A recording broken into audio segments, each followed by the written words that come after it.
ആലപ്പുഴ ചെങ്ങന്നൂരിന് സമീപം റെയിൽവേ ലൈനിലേക്ക് മരം കടപുഴകി വീണു. കോട്ടയം വഴിയുള്ള ട്രെയിൻ ഗതാഗതം തടസ്സപ്പെട്ടു. സംഭവത്തെ തുടർന്ന് ട്രെയിനുകൾ വിവിധ സ്റ്റേഷനുകളിൽ പിടിച്ചിട്ടിരിക്കുകയാണ്. മരം മുറിച്ചു മാറ്റി ഗതാഗതം പുനഃസ്ഥാപിച്ചതായി അധികൃതർ അറിയിച്ചു.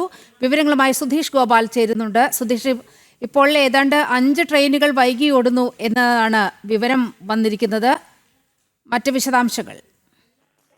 നീലിമ, ഇന്ന് വൈകിട്ട് 6:45 ചെങ്ങന്നൂർ റെയിൽവേ സ്റ്റേഷന് സമീപമുള്ള നടത്തുംപടി റെയിൽവേ ഗേറ്റിന് സമീപം ഇത്തരത്തിൽ മരം കടപുഴകി റെയിൽവേ ട്രാക്കിലേക്ക് വീണത്. ഇതോടെ വൈദ്യുതി ബന്ധം തകരാറിലാകുകയും ഗതാഗതം തടസ്സപ്പെടുകയും ചെയ്തിരുന്നു.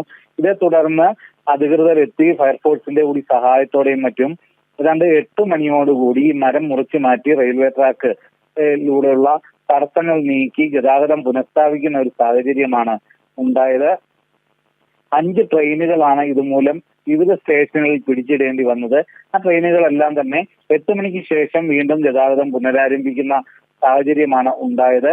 നമുക്കറിയാം, ഈ കാലവർഷം ആരംഭിച്ചതിൽ പിന്നെ ഇത്തരം സംഭവങ്ങൾ നിരന്തരം ആവർത്തിക്കുന്ന ഒരു സാഹചര്യമാണ് ഉള്ളത്. അത്തരത്തിലുള്ള ഒരു സംഭവം തന്നെയാണ് ഇന്നും വൈകിട്ട് 6:45 ചെങ്ങന്നൂർ റെയിൽവേ സ്റ്റേഷന് സമീപത്തുള്ള നടത്തുംപടി റെയിൽവേ ഗേറ്റിന് സമീപം ഉണ്ടായത്. നീലിമ. ശരി സുധീഷ്.